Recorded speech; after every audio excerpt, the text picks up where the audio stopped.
طالبان کی قید میں اسلام قبول کرنے والے آسٹریلی پروفیسر کی ایمان افروز آپ بیتی۔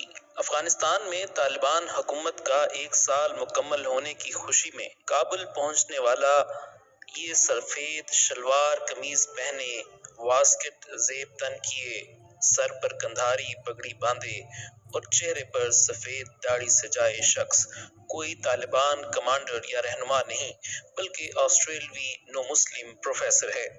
3.5 سال تک افغانستان میں طالبان کی قید میں رہنے والے آسٹریلوی شہری ٹموتھی ویکس، جو قید کے دوران اپنا مذہب تبدیل کر کے مسلمان ہو چکے ہیں اور اب جبرائیل عمر کے نام سے جانے جاتے ہیں۔ آسٹریلیا کے معروف سابق اسپن بالر شین وارن کے شہر وگا وگا میں پیدا ہونے والے جبرائیل کو افغانستان آنے سے پہلے یہاں کے بارے میں اتنا ہی پتا تھا جتنا ان کی دادی نے اپنے گھر کی دیوار پر لگے ایک ایرانی یا افغانی قالین کے ٹکڑے پر نقش بادشاہوں کی کہانیاں سنا کر انہیں بتایا تھا۔ آسٹریلیا میں پلنے بڑھنے کے بعد انہوں نے برطانیہ کی کیمبرج یونیورسٹی سے گریجویشن مکمل کی اور بطور انگریزی استاد کام شروع کیا۔ وہ کابل کی امریکی یونیورسٹی میں انگریزی کے استاد تھے۔ انہیں افغان پولیس افسران کو انگریزی سکھانے کے لیے ایک نصاب تیار کرنے کا کام سونپا گیا تھا۔ اگست 2016 میں طالبان نے انہیں کابل کی امریکی یونیورسٹی کے مرکزی دروازے سے اغوا کیا تھا۔ وہ بتاتے ہیں کہ ان کے اغوا ہونے کے کچھ ہی عرصے بعد طالبان کے ایک کمانڈر نے انہیں بتایا تھا کہ وہ بہت جلد رہا کر دیے جائیں گے۔ ان پر بعد میں یہ انکشاف ہوا کہ امریکہ کی طرح آسٹریلیا بھی پالیسی نہیں تھی کہ وہ اپنے اغوا ہونے والے لوگوں کی رہائی کے لیے تاوان کی رقم ادا کریں۔ اس لیے طالبان کی قید میں ان کے قیام کا دورانیہ طویل ہوتے ہوتے ہفتوں سے مہینوں اور مہینوں سے برسوں تک چلا گیا اور اگلے 1192 دن یعنی 3 سال سے زائد عرصہ وہ طالبان کی قید میں رہے۔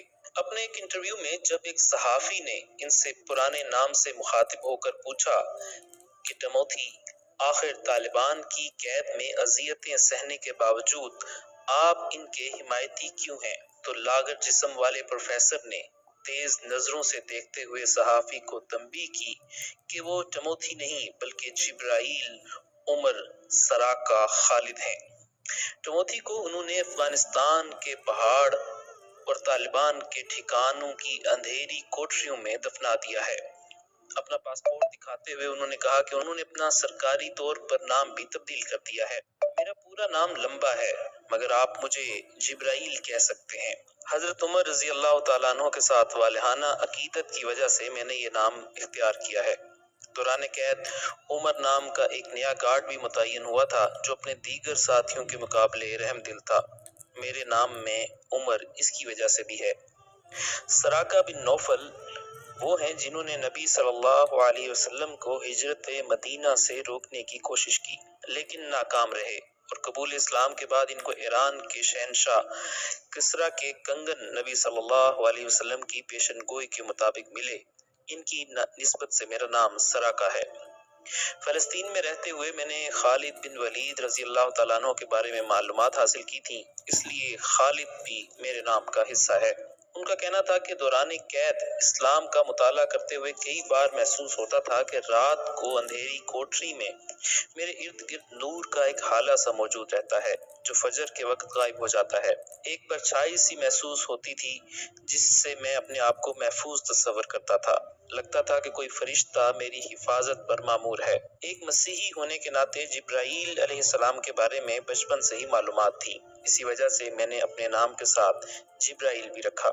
ان کا کہنا تھا کہ مسلمانوں کے ساتھ ان کے روابط افغانستان آمد سے قبل فلسطین، سعودی عرب، متحدہ عرب امارات اور دیگر ممالک میں تھے، لیکن عربی کے ساتھ بھی کچھ شد بد تھی مگر اسلام کے ساتھ رابطہ طالبان کی قید میں ہوا۔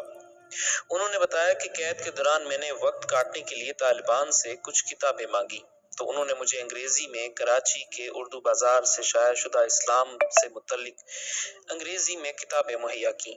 کتابیں ملنا شروع ہو گئیں، انہی میں انگریزی زبان میں قرآن کی تفسیر کا مطالعہ کیا تو ایک دنیا کھلتی چلی گئی۔ یہ کتابیں اور قرآن پڑھنے کے بعد آہستہ آہستہ اسلام کی طرف راغب ہونے لگا۔ آخر کار میں نے 5 مئی 2018 کو اسلام قبول کر کے ٹیموتھی ویکس سے جبرائیل عمر بن گیا اور وضو اور نماز کی پریکٹس شروع کر دی۔ ان 3 سالوں کی قید نے ان کے جسم پر کئی نشانات چھوڑے ہیں۔ پیر کے زخم، جلد کے امراض کے علاوہ پروسٹیٹ کینسر کی وجہ سے 10 ماہ میں ان کی 7 بار سرجری ہوئی ہے، مگر اس کے باوجود قید کرنے والوں کے خلاف ان کے دل و دماغ میں غصے کا شائبہ تک نہیں نظر آتا، بلکہ وہ سجدہ شکر بجا لاتے ہیں کہ اس قید میں ان کو دین اسلام کی روح کو پہچاننے اور اس کا مطالعہ کرنے کا موقع ملا، ورنہ وہ شاید اس کے بغیر ہی دنیا سے رخصت ہو جاتے۔ ان کا کہنا ہے کہ اب طالبان کے ہاتھوں اغوا ہونے پر کوئی افسوس نہیں، کیونکہ اگر یہ نہ ہوتا تو میں اسلام کو ایک حقیقت کے طور پر نہ جان پاتا۔ 2019 میں انس حقانی سمیت 3 طالبان کمانڈروں کے عوض رہائی کے بعد جب آسٹریلیا میں ان کی فیملی اور دوستوں کو معلوم ہوا کہ انہوں نے اسلام قبول کر لیا ہے تو وہ شاک کی کیفیت میں چلے گئے۔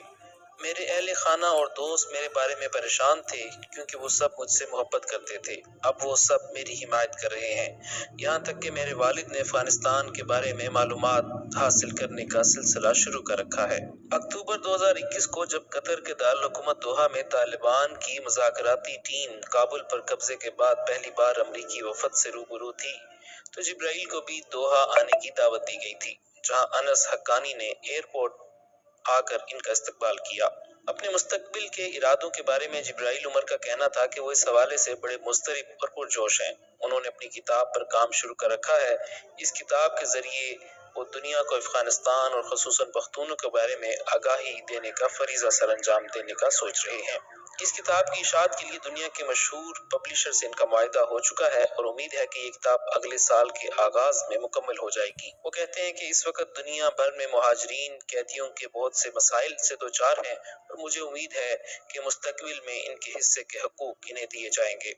جبرائیل عمر افغانستان میں طالبان کی قید کے دوران اسلام قبول کرنے والے دوسرے فرد ہیں۔ ان سے پہلے برطانوی خاتون صحافی ایوان ریڈلی بھی ایسا کر چکی ہیں اور اسلام کی مبلغہ کے طور پر کام کر رہی ہیں۔ ایوان ریڈلی کو افغان طالبان نے سن 2001 میں گرفتار کیا تھا۔ جبرائیل عمر کہتے ہیں کہ مجھے اکثر محسوس ہوتا ہے کہ دہشت گردی کے خلاف جنگ کو اسلام کے خلاف جنگ کے طور پر بنا کر پیش کیا جاتا ہے۔ میں ایسا افغانستان کے تناظر میں نہیں بلکہ ایک نو مسلم کے طور پر سمجھتا ہوں۔ میں اپنے ملک آسٹریلیا میں پہنچنے والی اذیت کی بنیاد پر ایسا سمجھتا ہوں، جہاں پر گلیوں پر مجھ پر تھوکا گیا، مجھے کتا کہا گیا، یہاں تک کہ ایک سابق آسٹریلین فوجی نے پختونوں کی نماز کے لیے پہنے جانے والی ٹوپی سر پر رکھنے کی وجہ سے مجھ پر حملہ تک کر دیا۔ یہ سب ایک ایسے ملک میں ہوتا رہا جہاں پر کسی کے ساتھ امتیاز برتنا خلاف قانون ہے۔ وہ کہتے ہیں کہ بدقسمتی سے مغربی دنیا اسلاموفوبیا کا شکار ہے۔